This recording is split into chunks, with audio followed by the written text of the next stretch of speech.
मैं निर्मला प्रधान भोपाल से अखिल भारतीय समन्वय समिति की मुख्य समन्वयक के रूप में अभी हूँ।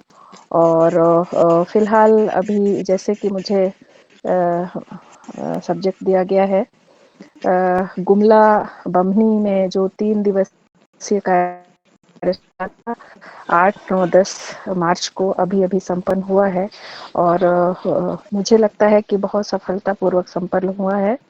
पिछले बुधवार को आप लोगों के बीच में मैंने जानकारी दिया था कि वहाँ पर 8, 9 और 10 मार्च को कार्यशाला होना है, तो आप सभी आमंत्रित हैं। मैं यहाँ जानना चाहती हूँ कि उस कार्यशाला में अभी जो जितने भी लोग हैं उसमें से कोई उपस्थित थे क्या? अगर कोई है तो बोलिए कि हाँ मैं था या थी। कोई भी नहीं थे, चलिए कोई बात नहीं। तो आप लोगों का बहुत बहुत स्वागत है, धन्यवाद। हाँ, मैं बम्हनी सेमिनार के बारे में जिक्र करना चाहूँगी। ये तृतीय सेमिनार था अंतर्राष्ट्रीय कुड़ुख नेकचार का, और हमारे आशा के अनुरूप बहुत ही व्यवस्थित रहा। इसमें कुड़ुख समाज में 3 ही संस्कार होते हैं, आप सभी को मालूम है। जन्म संस्कार, विवाह संस्कार और मृत्यु संस्कार। अब जन्म संस्कार बोलते हैं तो बहुत सारे लोगों को पता नहीं है कि जन्म संस्कार कैसे निभाया जाता है और कैसे किया जाता है। इसके बारे में बृहद चर्चा हुई। चाहे वो जन्म संस्कार से पहले, मतलब गर्भ धारण करने से पहले क्या-क्या नव दंपति को निभाना चाहिए, जैसे कि क्या-क्या चीज आधे जो अमावस्या में और क्या बोलेंगे उसको, चंद्र ग्रहण में, सूर्य ग्रहण में नहीं निकलना चाहिए एक गर्भवती स्त्री को। और जो खाने का मन होता है वो उनके पति और उनके परिवारजनों को या इष्ट मित्रों को पूरा करना चाहिए। और पूरा क्यों करना चाहिए? क्योंकि उसका लार बहता है। और बहुत सारी चीज़ों, ऐसी ऐसी चीज़ों में चर्चा हुई। और वैसे ही उनके पति को क्या नहीं करना चाहिए, क्या नहीं करना चाहिए उसके बारे में भी बात हुई। जैसे कि मैं तो बहुत सारा है, फिर भी मैं संक्षिप्त आप लोगों को बता रही हूँ कि किस किस विषय पे बात हुई। तो सॉरी, प्रेग्नेंट होने से के बाद इस 9 महीने में क्या-क्या उनके साथ एहतियात बरतना चाहिए, उनके माता-पिता का क्या कर्तव्य है, उनके सास-ससुर का क्या कर्तव्य है, उनके घर वालों का क्या कर्तव्य है, हमें कैसे व्यवहार करना चाहिए, ये सभी चीज़ों का मतलब विस्तृत रूप से वहाँ पर चर्चा हुआ। और प्रशिक्षण भी मिला, जैसे कि कई युवा लोग भी थे जो शादीशुदा नहीं थे, उन लोगों को भी जानकारी मिली। और हम लोग जैसे सास-ससुर बनते हैं, तो कई बार अभी के जीवन शैली में हमारा रहन-सहन और व्यवहार बदल जाता है। कई हमसे भूल भी हो जाती है, तो ऐसे बहुत सारे परिवार बैठे हुए थे। हो सकता है अभी नई-नई बहू आई होंगी उनके यहाँ, तो ये सब जानकारी लेके थोड़ा तो परिवर्तन हुआ होगा मन में। और नाभि झरने से लेके उसके बाद डिलीवरी के बाद क्या एहतियात बरतना चाहिए, मतलब तमाम प्रकार की जानकारी। और वैसे ही विवाह संस्कार में जब लड़का लड़की पक्ष वाले अपने बच्चा का या बच्ची का विवाह के बारे में सोचते हैं या जोड़ी जुमाने के बारे में सोचते हैं, तो क्या करते हैं? सबसे पहले या तो कोई अगुआ के माध्यम से अपनी बात को रखते हैं दोनों पक्ष में। अब अगुआ के माध्यम से जितने भी संस्कार, विवाह संस्कार निभाए जाते हैं, बहुत बारीकी से बताया गया कि पहले डगर बाज जाते हैं और उसके बाद क्या होता है, उसके बाद क्या होता है। शादी के जितने भी क्या कहते हैं उसको, बड़ा गोतिया से लेके जितने ढेला पूजा से लेके विदाई से लेके सारी चीज़ों की बात हुई। और उसमें जितने राज्य हैं, जैसे हमारा जो आदिवासी उरांव बाहुल्य क्षेत्र है, वो मुख्यतया झारखंड, बिहार, छत्तीसगढ़, मध्य प्रदेश, उड़ीसा, इतने ही हैं। तो यहीं से हमारे लोग जीवन यापन के लिए दूर गए हैं, जैसे मध्य प्रदेश में बस गए हैं, असम। तो यहाँ के जो रीति रिवाज है, जहाँ जहाँ बसे लोग हैं वहाँ वहाँ निभा रहे हैं। तो तीनों चारों राज्यों में थोड़ा थोड़ा अंतर तो होता है। तो जितने राज्यों से आए हुए बुद्धिजीवी थे जो रूढ़ी प्रथा को जानते हैं या पढ़ा व्यवस्था के जानकार हैं, या हमारे बुजुर्ग हैं, इसमें कोई रिस्ट्रिक्शन नहीं था। कई बुजुर्ग ऐसे भी हैं जो उनको पूछो तो बाबा ये क्यों ऐसे करते थे, तो बोले पता नहीं मैया, करते थे, ऐसा होता था। तो इतना तक ही मालूम है। लेकिन कई बुजुर्गों को उसका रीजन भी मालूम है, उसका साइंटिफिक रीजन भी मालूम है कि ये क्यों होता था।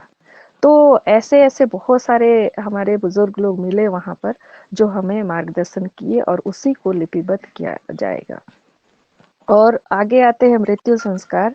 मृत्यु संस्कार में प्राय प्रयास हर जगह एक जैसे ही होता है। उतुर खेलना होता है, छई भितराना होता है, और बाकी सब चीज बहुत नॉर्मल होता है। तो उसमें ज्यादा कुछ अंतर नहीं मिला। अब ये 3 संस्कार पूरा होने के बाद जो हमारी मान्यताएं हैं या व्यवस्था है, इसके बारे में भी बातचीत हुई। कई जगह जैसे शादी के बाद जो विवाह विच्छेद होता है, संबंध विच्छेद होते हैं, उसके बारे में भी बात हुई। और जैसे कोई महिला विडो हो जाती है या कोई पुरुष विधुर हो जाता है, तो इनके लिए क्या व्यवस्था है, और अगर कोई दोबारा शादी करना चाहता है तो इसके लिए क्या व्यवस्था है।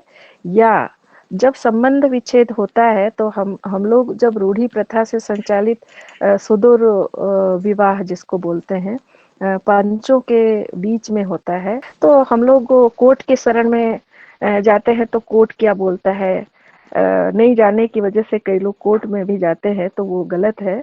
ये सब चीज बताया गया, और हम पंचों के माध्यम में ही ग्राम सभा बैठाकर इसको निपटारा कर सकते हैं। ये सब चीजें जानकारी दी गई। तो मुझे लगता है कि आप लोगों को अभी मुझे जानकारी देने के लिए बहुत बृहद तो जानकारी ऐसे दे नहीं सकते। बस मैं इतना कह सकती हूँ कि इसकी जरूरत क्यों पड़ी, कि नेक चार को लिखने की जरूरत क्यों पड़ी। अब कई लोग यहाँ बोलेंगे कि अगर नेक चार को लिखेंगे तो हमारी रूढ़ी प्रथा तो खत्म हो जाएगी, या हम कोडिफाई करेंगे तो खत्म हो जाएगी।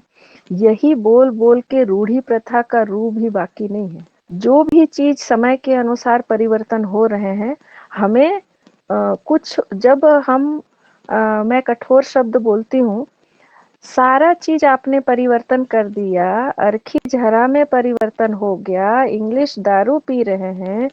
मुझे सार्वजनिक तौर पे नहीं कहना चाहिए, लेकिन ये एक ऐसा मंच है, सभी को लगना चाहिए कि भाई रूढ़ी प्रथा कह के कितना दिन आप लोग अपने आने वाली पीढ़ी को भटकाएंगे।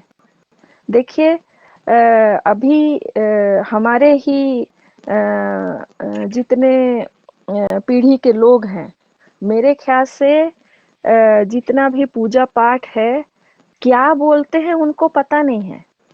क्योंकि पहले के लोग संयुक्त परिवार में होते थे और एक जगह बैठ के पूजा करते थे। मैं इस बात को बार बार इसलिए बोलती हूँ क्योंकि अब संयुक्त परिवार नहीं रहा। अब संयुक्त परिवार नहीं रहा, ऊपर से हम लोग नौकरी करने के लिए दूर दूर बस गए हैं। तो कौन फग्गू में बैठता है अपने घर में, कौन पूजा में बैठता है माघे पर्व में, तो सोहरे पर्व में कौन बैठता है जो सुनेगा और वैसा ही बोलेगा। गांव में जितने जैसे 4 भाई हैं, तो जो बड़ा भाई है वो तो घर का पूजा करता है और 3 लोग वहां बैठते हैं। अगर तीनों लोग बाहर नौकरी कर रहे हैं तो बड़ा भाई के जाने के बाद कौन बचा। उसके बाद धीरे धीरे जो हमारा घर का पूजा है वो तो विलुप्त होते जा रहा है, क्योंकि अगर वो घर आता है तो उसको बरहमने ही नहीं आता है, आह्वान करने ही नहीं आता है पूर्वजों का। तो ये सब जो चीज है एक पोथी के रूप में लिखा रहेगा कि क्या हम लोग पूर्वजों को क्या क्या बोल के आह्वान करते हैं हमारे पूर्वजों को। क्योंकि हमारा, हम लोग बोलते हैं ना प्रकृति पूजक है। अरे प्रकृति पूजक है तो प्रकृति को भी तो आह्वान करते होंगे, तो उसमें क्या बोलना चाहिए। हमारे बच्चों को बोलिए पूजा पाठ करने के लिए बैठिए, तो वो लोग बोलेंगे कि माँ या पापा हम लोग पूजा तो करते हैं लेकिन किस भगवान को पूजा करते हैं या क्या बोलते हैं। तो वही ओम भूर्भुवः स्वाहा बताएंगे आप, चाहे वही कुछ बताएंगे, क्योंकि आपको तो मालूम ही नहीं है कि हमारे पुरखों को किस प्रकार से मतलब गुहार करते थे।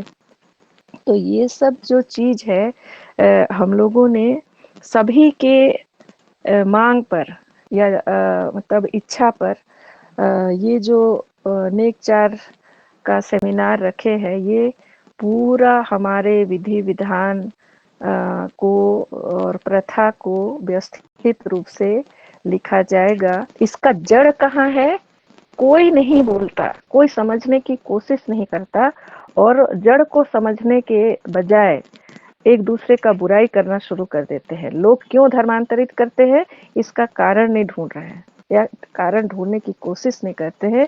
धर्मांतरित का मेन जो जड़ है वो हमारा आध्यात्मिक जुड़ाव, आध्यात्मिक एक रूपता की कमी की वजह से है। इसीलिए या तो हम हिंदुत्व को अपना रहे हैं या तो ईसाइयत को अपना रहे हैं। ये मुस्लिम मुस्लिम कहते हैं, मुस्लिम कितने लोग बने हैं उरांव समाज से, इक्के दुक्के लोग ही बने होंगे, या अभी कुछ युवा लोग जो प्रभावित हो रहे हैं वो हुआ होगा, लेकिन ज्यादातर लोग ईसाई बने हैं या तो हिंदुत्व में गए हैं। हम लोग देखा देखी जो कर रहे हैं, कॉपी कर रहे हैं, क्यों कर रहे हैं? क्योंकि हम लोगों में आध्यात्मिक एक रूपता की कमी है, और किस ओर जाना चाहिए किसी को नहीं पता है। अगर हम इतना अच्छा हमारा पूजा पद्धति है और बिल्कुल रियल है, अगर रियल है, अगर हम बोलते हैं तो पूजा पद्धति क्या है हमें बताना चाहिए ना, बताना पड़ेगा ना, तभी तो हम अपने जड़ को पकड़े रहेंगे।